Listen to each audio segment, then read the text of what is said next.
Bismillahirrohmanirrohim. Assalamualaikum warahmatullahi wabarakatuh. Nasihat bagi orang yang sedang sakit. Mungkin semua orang pernah merasakan sakit, yaitu suatu yang tidak mengenakan atau menyiksa, karena aktivitas jadi terganggu, jadwal jadi tertunda, mengeluh pada siapa saja. Tapi sebenarnya sakit bagi orang Islam adalah tanda kasih sayang Allah kepada hambanya untuk bisa bersabar dan terus berprasangka baik atas takdir yang Allah berikan. Bagi orang beriman, sakit bisa disebut sebagai ujian atau cobaan supaya sang hamba lebih dekat lagi dengan Allah, sang pemberi kesembuhan. Karena hidup ini harus seimbang antara yang miskin dan yang kaya, bisa saling membantu dan bekerja sama. Antara sehat dan sakit, maksudnya seseorang tidak bisa sehat terus. Sewaktu-waktu pernah merasakan sakit, hanya saja sakit berat atau ringan, seperti flu atau batuk saja. Bahkan banyak orang yang terbaring sakit di rumah sakit. Orang sakit harus ridho dengan ketetapan Allah dan harus yakin bahwa Allah memberikan sakit adalah yang terbaik untuknya. Maka harus disyukuri, bukan kalau sedang bahagia saja. Jadi, sedang sakit atau bahagia tetap harus disyukuri dan tetap mengingat Allah. Allah sangat mencintai hambanya. Allah menunggu, mana si Fulan, kok lama tidak pernah memanggilku? Aku kangen sekali. Itulah salah satu jika Allah cinta hambanya. Salah satunya, Allah akan memberikan rasa sakit. Karena sakit adalah anugerah dari Allah. Allah akan mengingatkan kepada sang hamba lewat sakit atau buah tangannya sendiri, yaitu dosa. Supaya sang hamba mendekat dan memohon ampun atas dosa-dosa yang telah diperbuat. Seperti dalam pepatah, siapa menanam pasti bakal menuai hasil.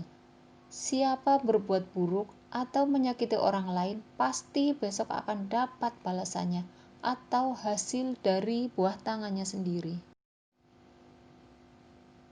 Seperti dalam firman Allah, Quran Surat Asy-Syura ayat 30, yaitu, dan musibah apapun yang menimpa kamu adalah disebabkan oleh buah tanganmu sendiri, dan Allah memaafkan banyak dari kesalahan-kesalahanmu. Musibah dari buah tangan seseorang adalah sakit, sebagai teguran atas dosa-dosa dan kesalahan-kesalahan seseorang di masa lalu, supaya stop, jangan berbuat kesalahan dan jangan berbuat dosa lagi. Jangan bermaksiat terus, jangan menyakiti istri, jangan sombong, jangan berbuat dolim, jangan berkata kasar, jangan berani sama orang tua atau mertua, tapi harus hormat, sopan santun, jangan menipu, jangan suudzon, dan jangan merendahkan orang lain. Jangan mudah emosi, apalagi marah-marah. Jangan merasa benar, jangan suka mendebat, dan lain-lain. Yang jelas, hilangkan sifat buruk. Memang sangat sulit menghilangkan kebiasaan buruk, tapi kalau mau mencoba, pelan-pelan insya Allah bisa, dan berusaha untuk mengganti kebiasaan buruk menjadi kebiasaan yang baik, yang tentunya diniatkan untuk ibadah semata-mata hanya mencari ridho Allah. Misalnya orang yang sering suudzon, iri dengki, pasti hatinya tidak tenang. Lama-lama timbullah penyakit medis yang ada di hati. Jika sering suudzon di otak, lama-lama bisa sakit kepala karena otaknya dipakai buat berburuk sangka terus. Jika ini terjadi bertahun-tahun, bisa tumbuh tumor di kepala atau penyakit lain. Dan tentunya hatinya menjadi tidak tenang dan gelisah dalam menjalani hidup. Padahal hidup ini adalah indah. Dan Allah memaafkan banyak kesalahan-kesalahanmu, yaitu bagi orang muslim yang mau menyadari kekeliruannya, kesalahannya, juga dosa-dosanya dengan cara bertobat hanya kepada Allah, yaitu tobat nasuha atau tobat sungguhan, bukan tobat sambel. Mau mengakui kesalahannya, dan bila ada orang yang tersakiti atas perbuatannya, harus mau meminta maaf pada orang tersebut, terutama kesalahan terbesar pada orang tua atau mertua, juga pada pasangan, yaitu pada suami atau istri. Orang yang sudah bertobat akan dicatat oleh malaikat sebagai pahala dan jalan untuk menjemput hidayah Allah. Bertobat terus, memohon ampunan Allah yang akan menghapus dosa-dosa lama, dan Allah akan memberikan rahmat berupa kesembuhan dari sakit. Misal, sakit di kepala, yaitu, ya Allah, jika sakit kepalaku disebabkan karena seringnya aku suudzon, aku mohon ampun ya Allah. Ampuni dosa-dosaku dan kesalahan-kesalahanku ya Allah. Ampuni dosa-dosa kepalaku ya Allah. Ampuni dosa-dosa otakku ya Allah. Astaghfirullahaladzim. Lakukan berulang-ulang setelah selesai sholat atau kapanpun waktunya, supaya ingat dan lebih dekat lagi dengan Allah. Mudah-mudahan Allah cepat menerima tobat kita. Amin, amin, amin ya rabbal alamin. Tidak hanya sakit kepala saja, tapi untuk sakit yang lain juga cara mohon ampunnya seperti itu kira-kira. Dengan bahasa yang jelas, bahasa kita sendiri, karena Allah mengerti dan akan menerima tobat dari hamba yang ikhlas dan sabar, serta penuh harap, tidak tergesa-gesa.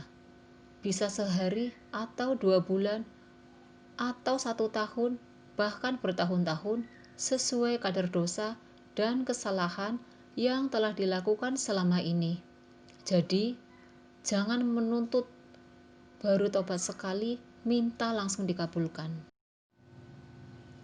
Bagi orang yang tidak bertobat, Allah juga akan sembuhkan sakitnya, tapi tidak mendapat pahala, dan juga akan tetap dicatat sebagai dosa yang akan dibongkar di akhirat, dan ini menjadi kerugian dan penyesalan yang sangat besar, karena pintu bertobat hanya ada di dunia. Teruslah memohon ampunan Allah. Teruslah beristighfar. Beranikan diri untuk meminta maaf pada orang yang pernah bersinggungan dengan kita. Minta maaf pada orang tua, mertua, anak, istri, juga suami. Ambil HP, telepon mereka, terutama orang tua yang sering kita kecewakan. Selama ini kita hanya menyalahkan makanan dan cuaca sebagai momok atas sakitnya kita. Padahal sama sekali bukan dari makanan atau cuaca yang ekstrim sekalipun, tapi dari buah tangan sendiri, yaitu dosa. Allah sudah memberikan makanan yang halal, ya dimakanlah, tapi jangan berlebihan. Cuaca panas dan dingin itu berarti yang terbaik untuk kita. Allah lebih tahu yang terbaik sesuai dengan kondisi kita. Cepat-cepatlah introspeksi diri, berhenti menyalahkan orang lain, berhenti menyalahkan lingkungan, banyak-banyak mohon ampun, beristighfar, sambil mengingat kesalahan-kesalahan di masa lalu. Tetaplah berhusnudzon pada Allah, berpikir positif. Insya Allah, pikiran akan tenang, dan sakit maupun penyakit akan mudah diobati. Alhamdulillahirabbil alamin.